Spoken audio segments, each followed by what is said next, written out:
Prologue. Amazing. Chad Lehman muttered to himself as he gazed at the extensive ruins, the ancient stone thrown into dramatic relief by the bright rays and deep shadows of the early summer sun. What a city!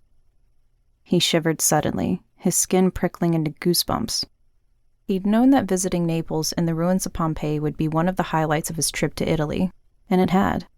But being around this historic site where so many had died and so much human devastation had occurred was making him feel chilled. Chad was sensitive to the spiritual world. He was one of those people who could occasionally see ghosts, and who could sometimes sense tragedy before it occurred. It was almost as if there was a weird sense of foreboding in the air now. He'd felt it a few times before in his life, most recently just before a fatal car crash had occurred in front of their house, a few miles outside of Leicester, England. Well, there had been many fatalities here. Most likely the past was what he was picking up on.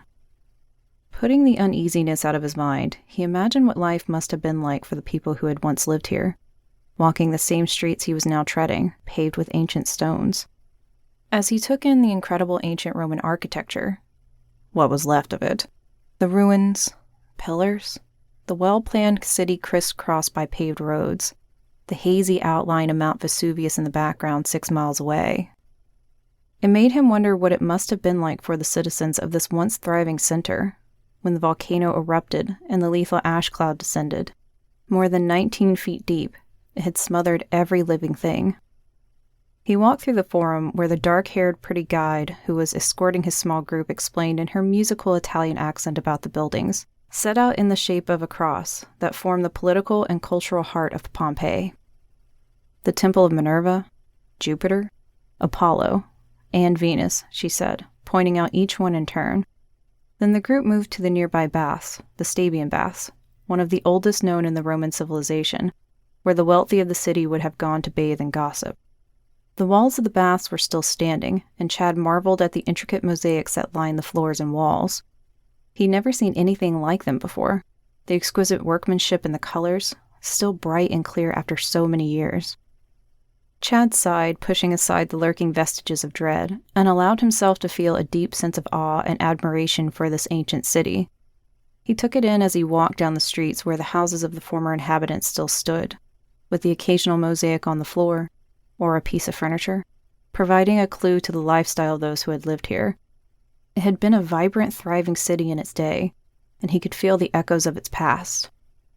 Surrounded by the ruins, he felt the presence of the ancients, their voices and stories still lingering in the air, and he was filled with awe.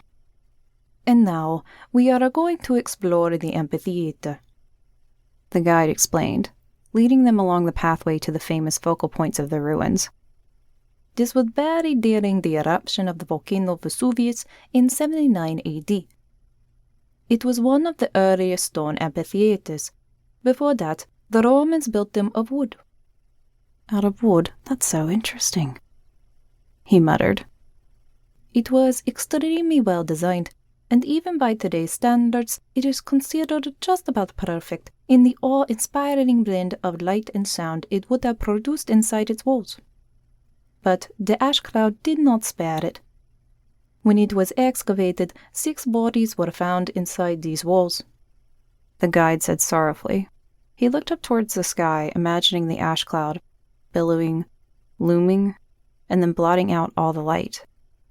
Suddenly, sharply, he tensed, feeling that strange stab of unease hit him again.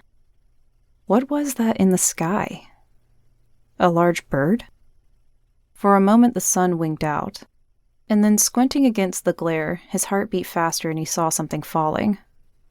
Falling from the sky, dropping down. Not a gliding bird. Now he could see the limbs. Horror flooded through him as he realized what it was, approaching so fast. It was a human being, a person. Chad gave a horrified cry, echoed by a couple of the others in the group who had seen it too. And then, with a terrible final thud, the body landed, the sound heavy and final, like a sack dropped into the stone center of the amphitheater. Now there were screams coming from all around as people pointed, yelling in fear, unable to believe that this had happened.